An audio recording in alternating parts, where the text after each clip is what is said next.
عبرت إدارة نادي الرجاء الرياضي عن رفضها القاطع بإغلاق مركب الرياضي محمد الخامس، اللي يعتبر المعقل التاريخي للفريق ومصدر فخر الجماهير الوفية.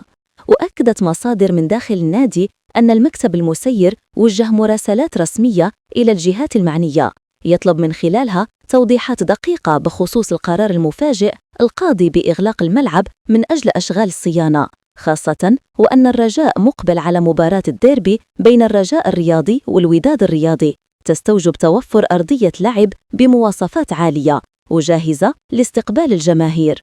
وترى إدارة الرجاء الرياضي أن التوقيت الحالي غير مناسب تماماً لإغلاق دونور، خصوصاً في ظل الجدول المكثفة لمباريات البطولة الاحترافية، ما يجعل الفريق أمام ضغط كبير من حيث التنقل والإعداد اللوجستيكي. وأكد مصدر داخل النادي أن الرجاء الرياضي كان دائماً منخرطاً في دعم كل المشاريع اللي تهم تطوير البنية التحتية الرياضية بالمغرب، لكن لا يمكن أن يتم ذلك على حساب مصلحة الفريق والجماهير.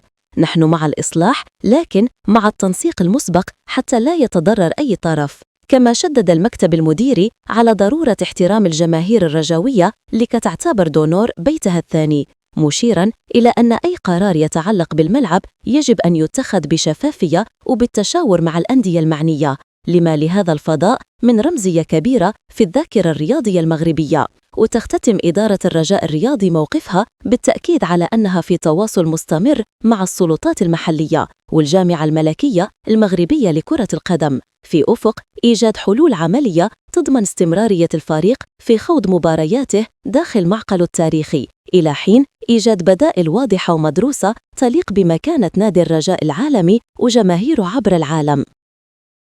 خرج عبد اللطيف الناصري نائب عمدة الدار البيضاء بتوضيح رسمي بخصوص قرار إغلاق مركب محمد الخامس بعد الجدل الكبير اللي أثاره الخبر. وأوضح الناصري أن جماعة الدار البيضاء توصلت بمراسلة من شركة سونارجيس تعلن فيها إغلاق المركب من 15 أكتوبر إلى 30 نوفمبر لإجراء أشغال صيانة الأرضية الملعب.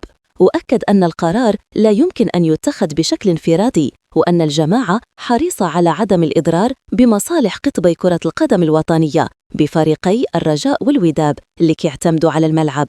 كما أشار إلى أن أشغال الصيانة يمكن تأجيلها إلى فترة توقف البطولة لتفادي أي ارتباك في البرمجة، مضيفاً أن اجتماعاً عاجلاً سيعقد قريباً لمناقشة الموضوع وتقييم أداء الشركة المسؤولة. عقد مدرب الرجاء الرياضي فادلو دافيدس اجتماعاً تقنياً مع رئيس النادي جواد الزيات، وذلك من أجل مناقشة مستقبل الفريق.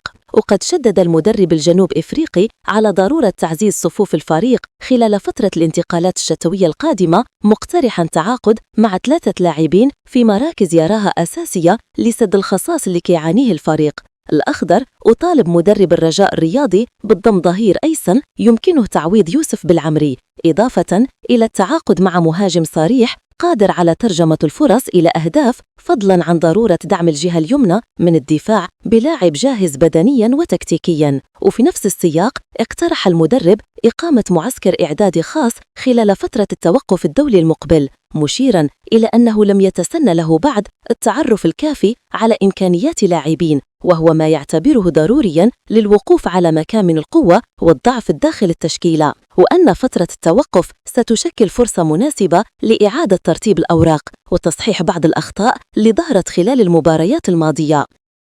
لتشجيعنا على مواصلة العمل وخلق أفكار إبداعية، لا تنسوا الاشتراك في القناة وترك تعليقاتكم على الفيديو لكي يصلكم الجديد أولاً بأول.